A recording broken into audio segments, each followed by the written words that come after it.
I'm so sorry, and hug somebody. Or write them a note. Say, I don't know how to deal with this because it's never happened to me. Be honest. But I figured out, because one of the reasons I also thought I should write the book is because I didn't think I was responding correctly. And I couldn't figure out why. I couldn't figure out why I wasn't more devastated. And then a couple of days ago, I figured it out. A couple of days ago? Uh-huh. I figured it out a couple of days ago. There was nothing left unsaid with us. Whoopi Goldberg's interview delved into a sobering and introspective account of her recent health challenges, life changes, and personal experiences. The conversation began with Goldberg reflecting on her significant weight loss, which she attributed not just to cosmetic reasons, but to an urgent health crisis. Her blood work had deteriorated so drastically that medical intervention became unavoidable. So there was no angst to find. There was that thing that I've seen in movies or I see people go through. I didn't go through it because my experience was, I adored and loved you, and you were the center of my life, and the same with my brother. And we said it to each other all the time, is because we have stuff we got to get done. That's why. And we're not supposed to. This is not our time. It's not our time. We got kids and grandkids, and they need to know us. They need to know us. That's why.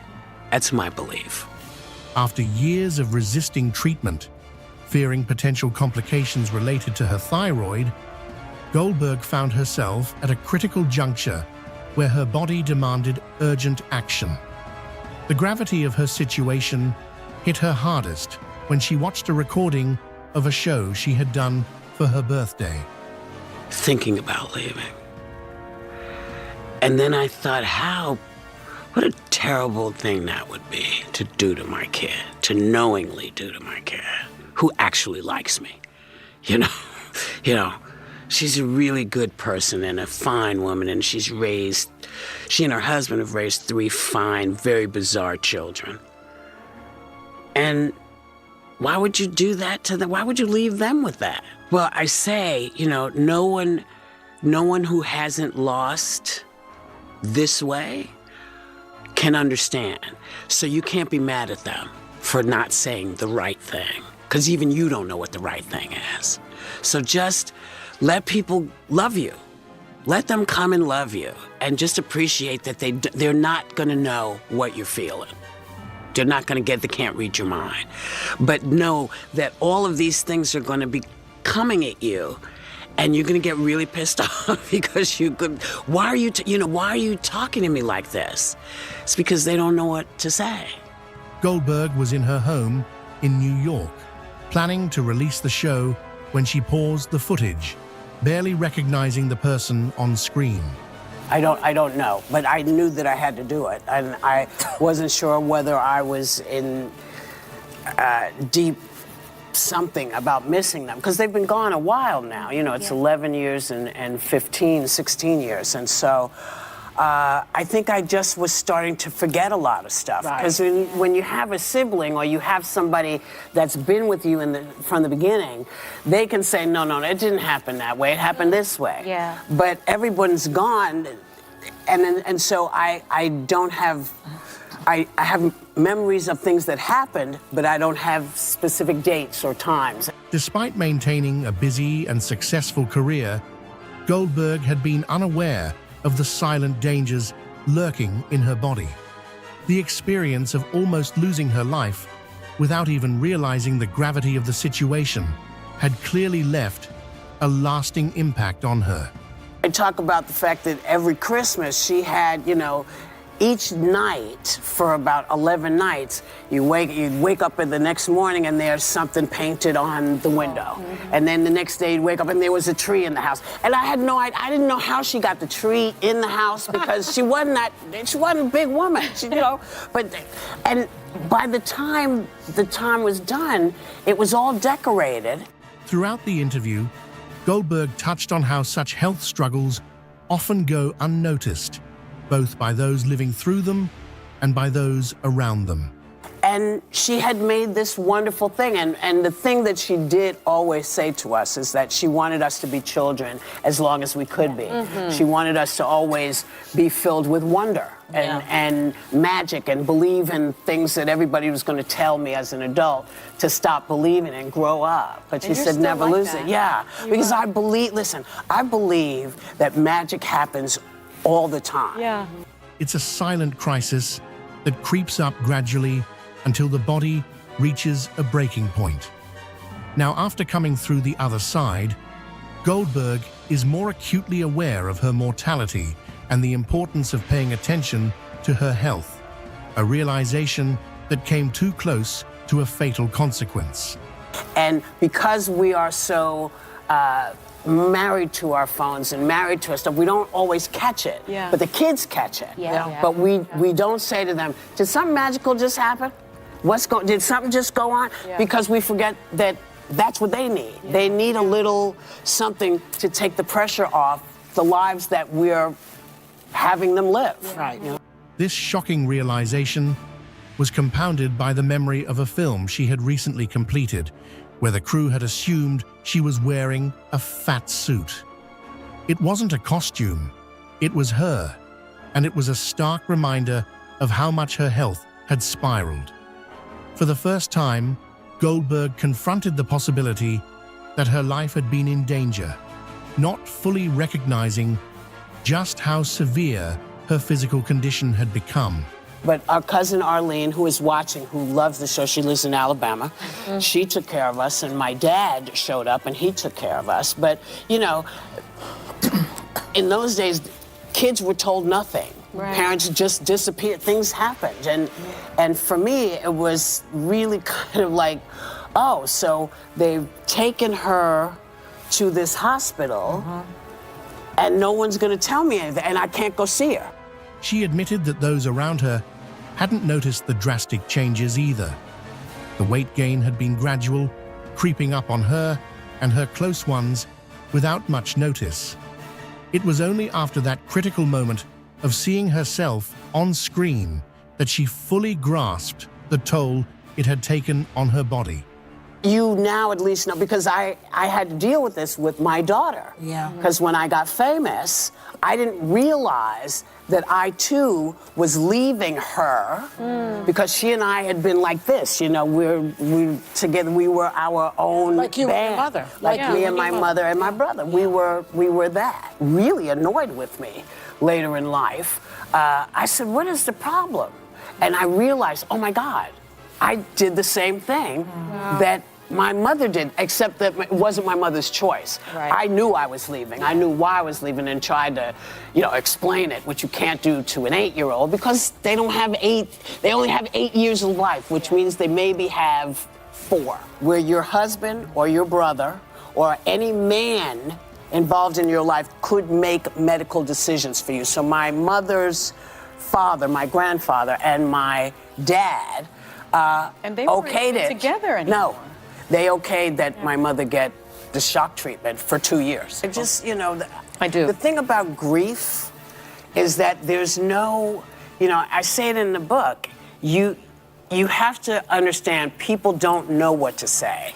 They don't know how to respond, you know. So my mom passed, and I would get really annoyed with people that think, why are you asking me this question? What do you mean, how do I feel? Yeah. And then I realized they haven't had the experience, so they don't know. Yeah. So you can't be pissed at people because they're trying to be kind. He built a scooter from a wooden box. Oh. And so I got to sit in the scooter and ride with him because you had the scooter and then you had this long sort of piece of wood that you put a roller skate at the bottom. The wheels from the roller skate. Yes, so here and in the front. Yeah. So I would sit in and we would go everywhere. Yeah. My brother had theme music. Really? Yeah, he was that cool. You know, women loved him. I could tell why. We can see that. There are pictures in the book. Yeah, I mean, they would And he loved them back. He loved them back, man. He was a lot. He was fun. In the history of music, the king of pop. Ladies and gentlemen, please welcome artist and humanitarian Michael Jackson. Michael Jackson, respected and remembered by many as the king of pop, also has his fair share of struggles and controversies, with multiple allegations of inappropriate behavior lasting over a decade after his death. Now on to one of our other big stories. The king of pop has died. Michael Jackson, the pop music and dance innovator, passed away yesterday. One might say his popularity had a polarizing effect on people. Perhaps the biggest of these allegations was put out through the HBO documentary, Leaving Neverland, with accusations so disturbing that everybody wanted to meet Michael or be with Michael. And then he likes you. I was 7 years old. Michael asked, "Do you and the family want to come to Neverland?" Michael's family had to publicly defend him on multiple occasions. They did this by revealing the lesser-known details about Michael's private struggles, including his battles with mental health and substance addiction. What were these details? How did they affect his life? Join us as we explore the terrifying secrets of Michael Jackson. Michael Jackson's legacy. Michael Jackson has no doubt left a lasting impact on music. He flipped the music industry on its head with groundbreaking albums like Thriller and Bad. 40 million copies of his last LP, which was called Thriller. But that was 4 years ago. Since then, he's been searching for the inspiration to be able to do it again. His influence can still be found in modern fashion, music and performance styles, popularizing the art of making music videos like shooting movies. His legacy is a mix of great contributions to music, his personal life, and the values imparted to this family, particularly his mother, Catherine, and his son, Blanket. Blanket Jackson was born in 2002, becoming the youngest of Michael's 3 children. Wanting the boy to have a normal childhood, Michael hid him from the public eye as much as he could. The King of Pop's 22-year-old son, BG, aka Blanket, just took Michael's 93-year-old mom, Catherine, to court. Following his father's death, Blanket was raised by Catherine, who assumed legal guardianship over the child. From the moment of Michael's death, the entire family faced a challenging period marked by grief, legal battles, and more allegations against the late singer. The most popular of these allegations were put forth through the famous HBO documentary, Leaving Neverland. First on CBS this morning, Michael Jackson's family, they are speaking out about sexual abuse allegations against the singer in an explosive new HBO documentary, In Leaving Neverland. Known for showing disturbing details of misconduct against different victims.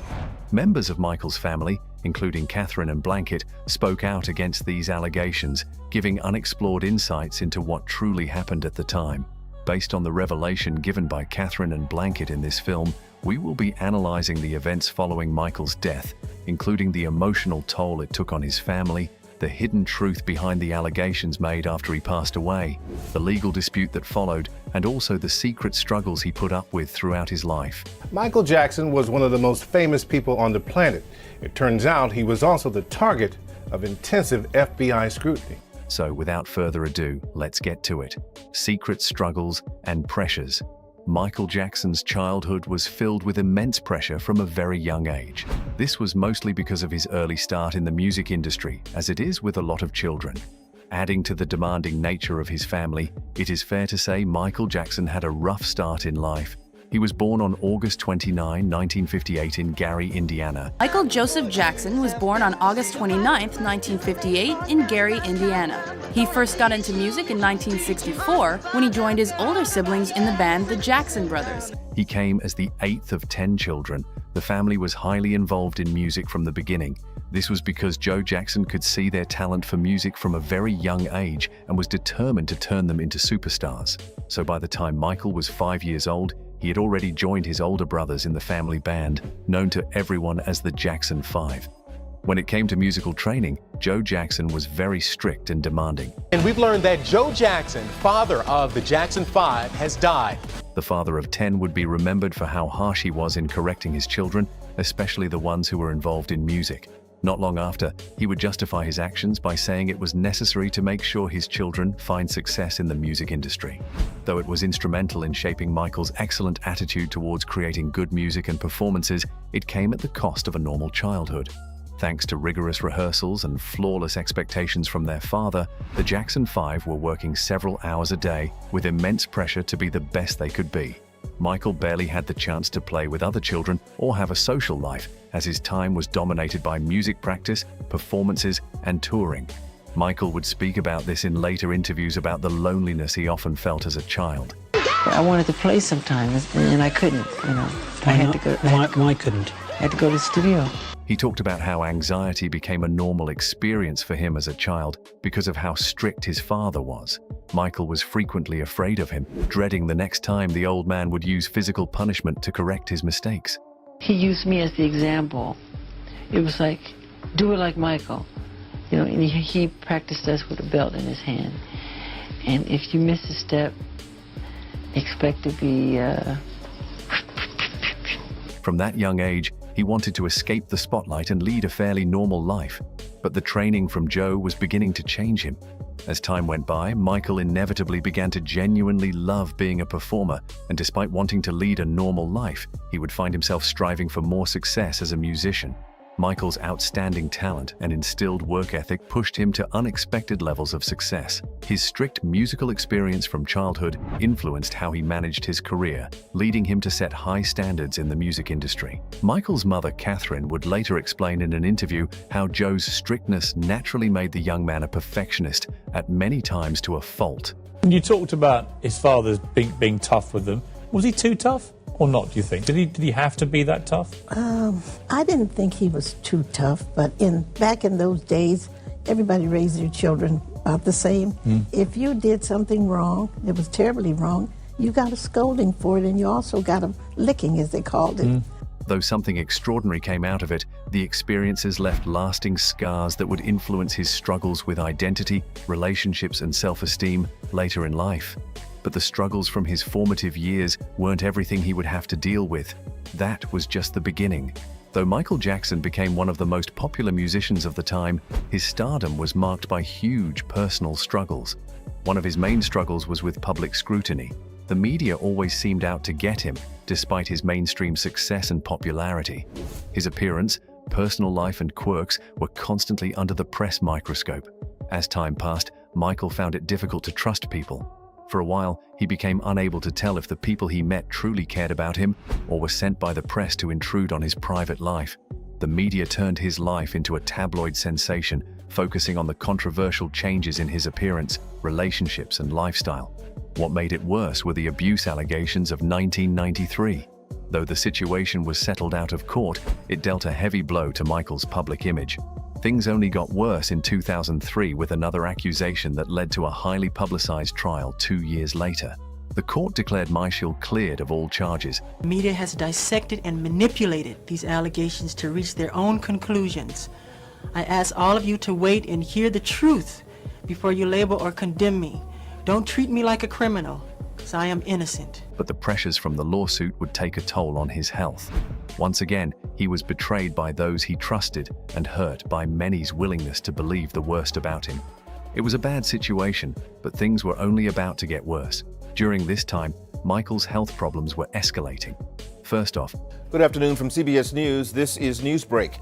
Pop star Michael Jackson reportedly has been rushed to a Los Angeles hospital. In 1986, Michael was diagnosed with lupus, an autoimmune disease known for causing joint pain, tiredness, and the famous vitiligo, known for making him lose huge patches of his dark skin to a lighter color.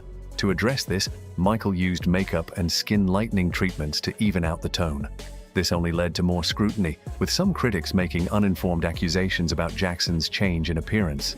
This occurred despite Michael's public appreciation for his cultural roots and heritage on many occasions.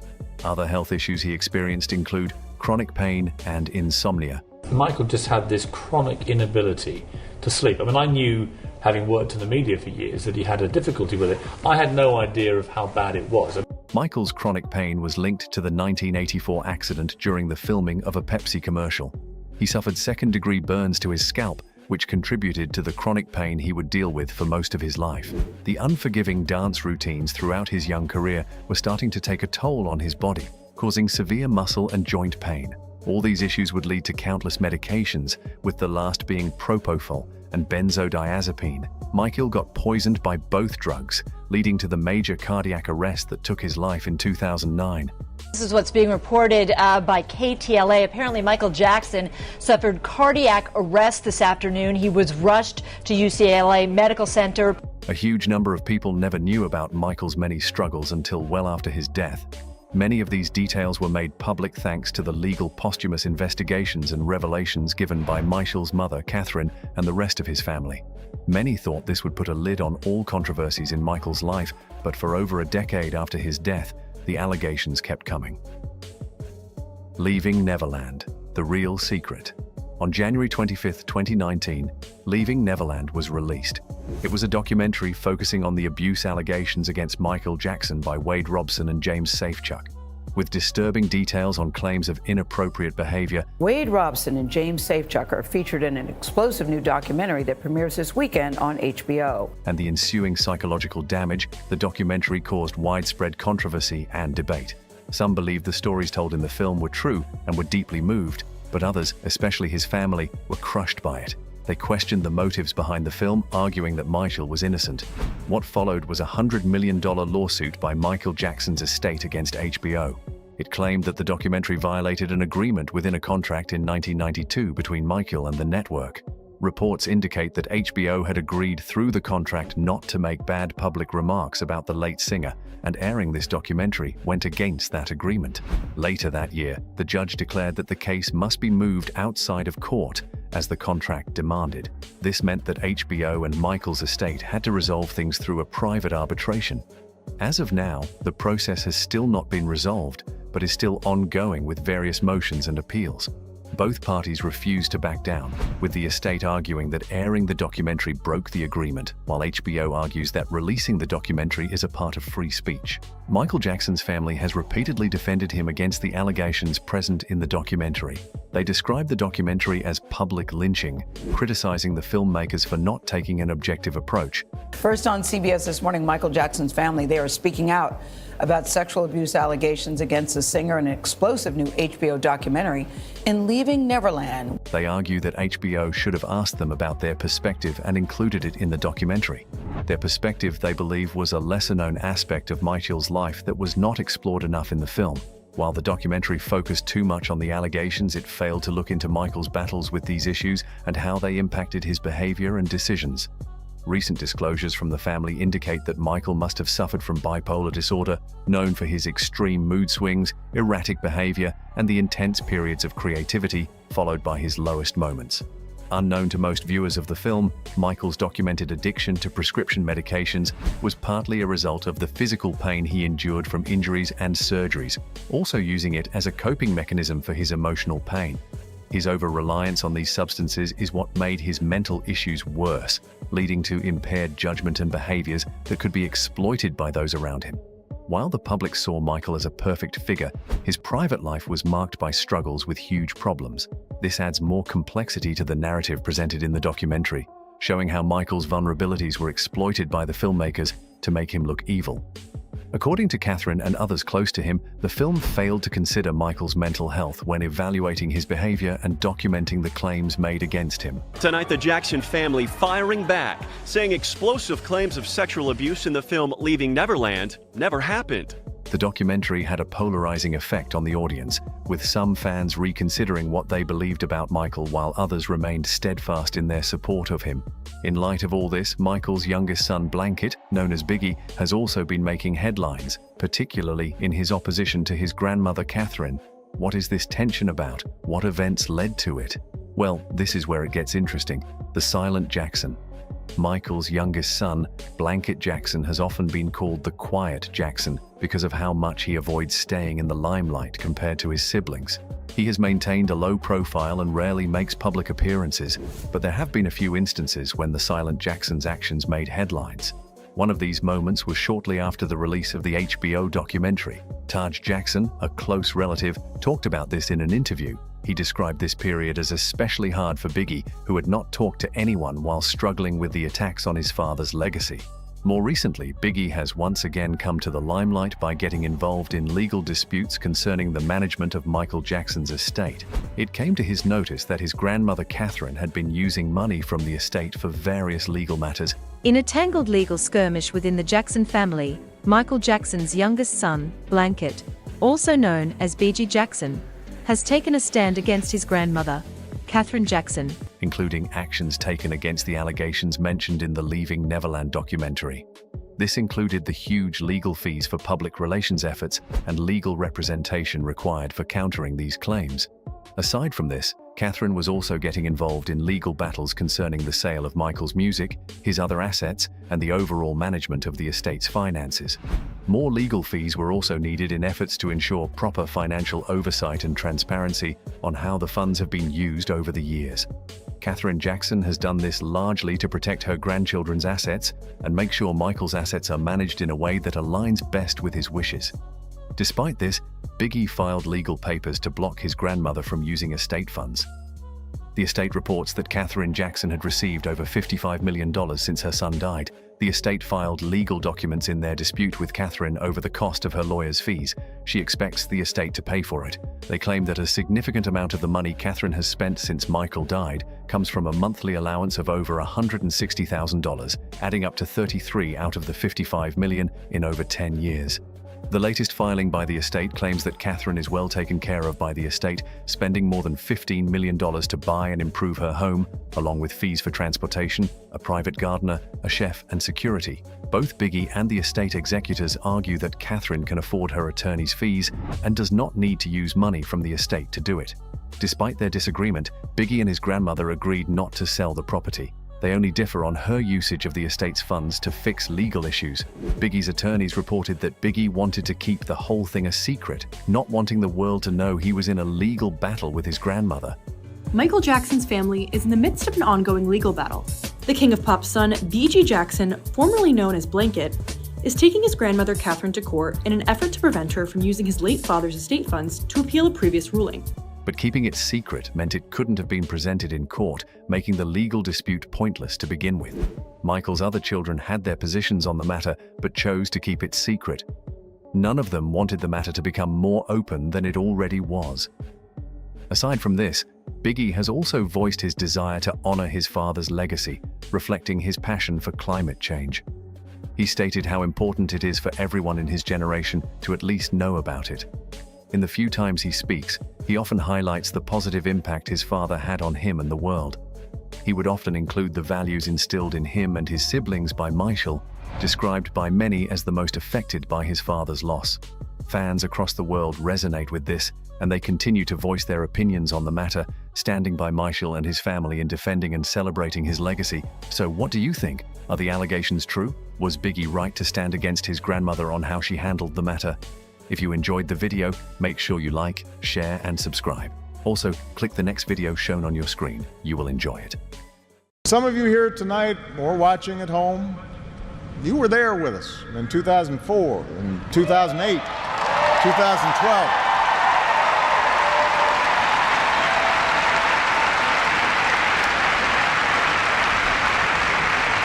Maybe you still can't believe we pulled this whole thing off.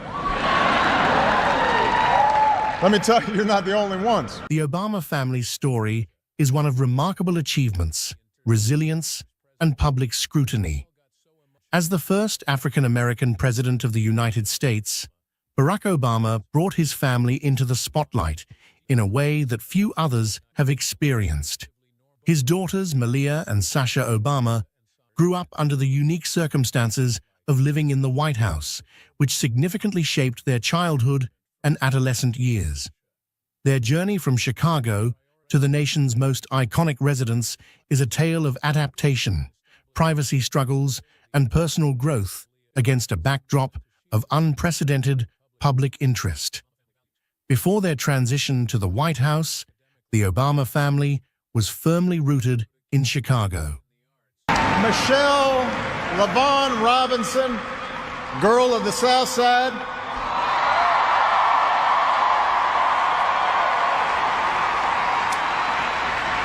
For the past 25 years, you have not only been my wife and mother of my children. You have been my best friend.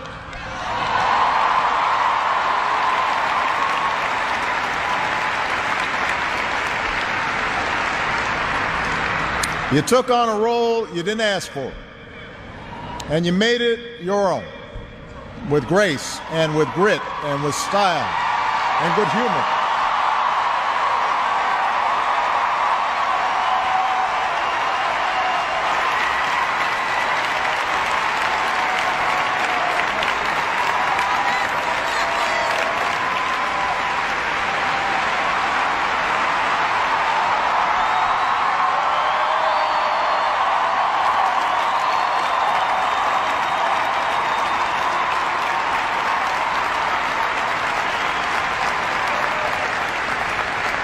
You made the White House a place that belongs to everybody. And a new generation sets its sights higher because it has you as a role model. So you have made me proud, and you have made the country proud. Barack Obama, a rising star in the political world, had established himself as a state senator and later a U.S. senator. Michelle Obama, with her background in law and public service, was a successful professional in her own right. Their lives, though busy, were relatively private compared to the intense scrutiny that came with the presidency. Malia, born in 1998, and Sasha, born in 2001, were children enjoying a typical suburban life in the vibrant city of Chicago, balancing school, family activities, and growing up in an environment that was nurturing yet still shielded from the national stage. The moment Barack Obama won the 2008 presidential election, everything changed. Stand before you today to announce my candidacy for President of the United States of America. The Obamas' move into the White House was not just a shift in residence, but a seismic change in their daily lives. For Malia and Sasha, this meant leaving behind their familiar surroundings, friends, and school in Chicago. The transition was multifaceted. It involved adapting to a new home, adjusting to the intense public attention, and navigating the security measures that accompanied their father's new role. Being your First Lady has been the greatest honor of my life, and I hope I've made you proud. Thank you. For all the young people in this room and those who are watching, know that this country belongs to you, to all of you.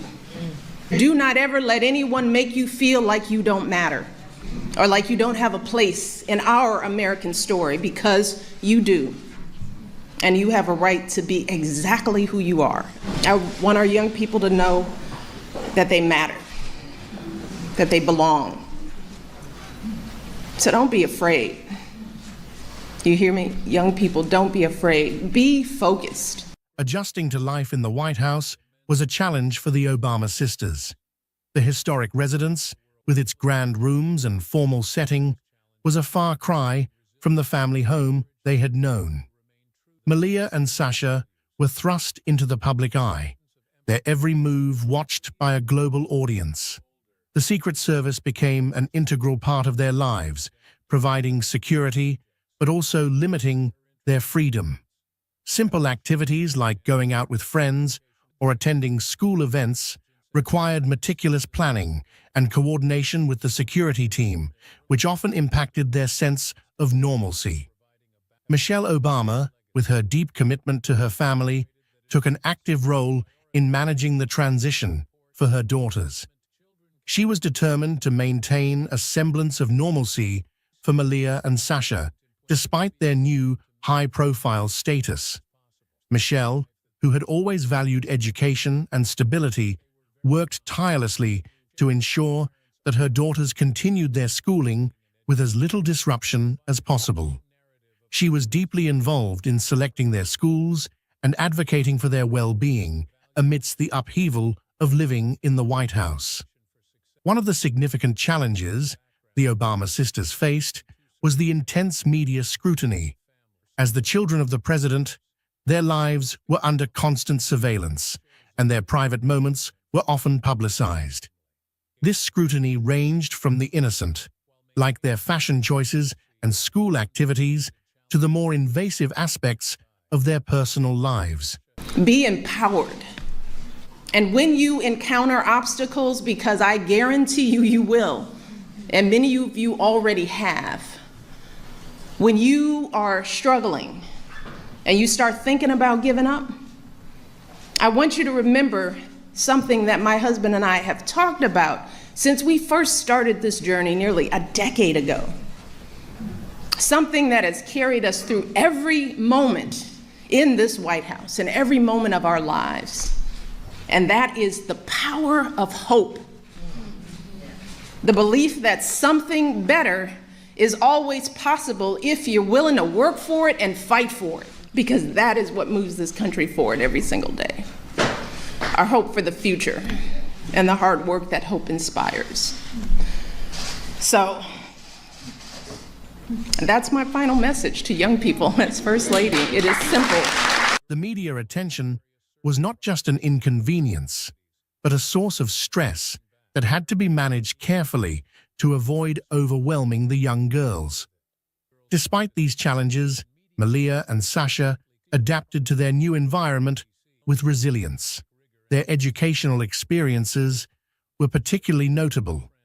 Malia attended the private Sidwell Friends School, known for its strong academic reputation and a focus on holistic development. This school, with its emphasis on a well-rounded education, provided a supportive environment for her to continue her studies while dealing with the pressures of her unique situation.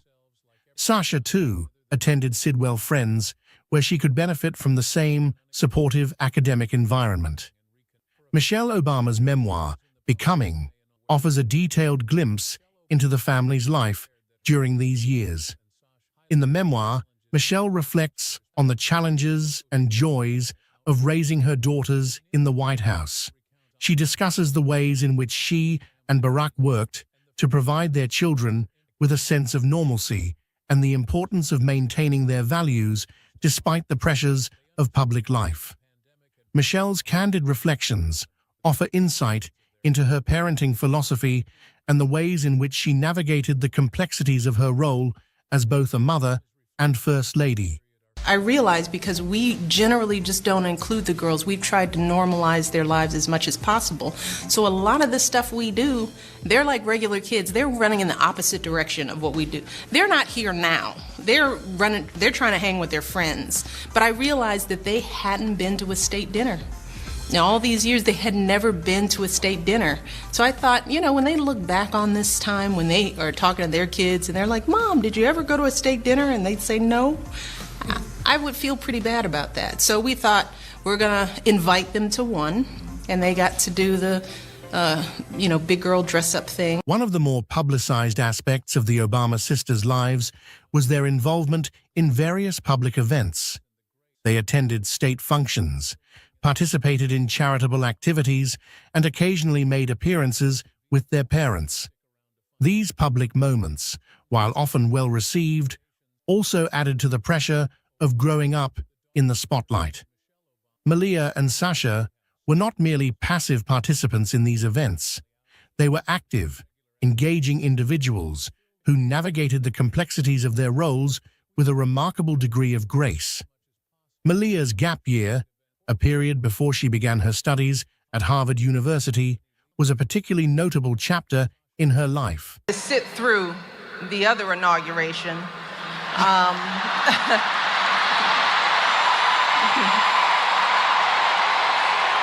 but I tell the story because that day was so crazy, because you invited them over for tea and we did that, but there was also the mother moments, right? Because the truth is, on that day, I was moving my children out of the only house they had really grown up in, and I think that gets lost on people. And Malia and Sasha were in 2nd and 5th grade. Yeah. They spent all of their years in that White House. Yes, a very strange and crazy little house, but that was their home. Yes. So while you're transitioning out, the transition happens so quickly, it's like you don't even get to move your furniture out until the new president takes the oath of office. During this time, she traveled and worked on various projects, gaining valuable experiences outside the traditional academic setting. This decision reflected her parents' emphasis on broadening one's horizons and exploring the world beyond the classroom. Malia's gap year was a time for self-discovery and personal growth. About who liked me and who thought I was cute when I was your age, I wouldn't be married to the President of the United States today if I didn't work hard in school and have the opportunity to go to college and then on to law school. I wouldn't be here.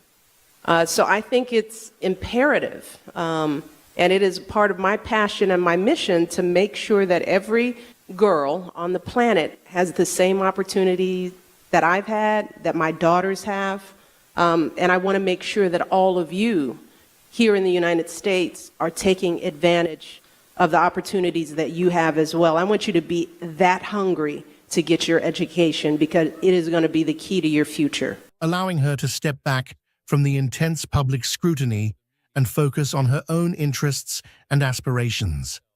Sasha's experiences, though less publicized, were also marked by significant personal development.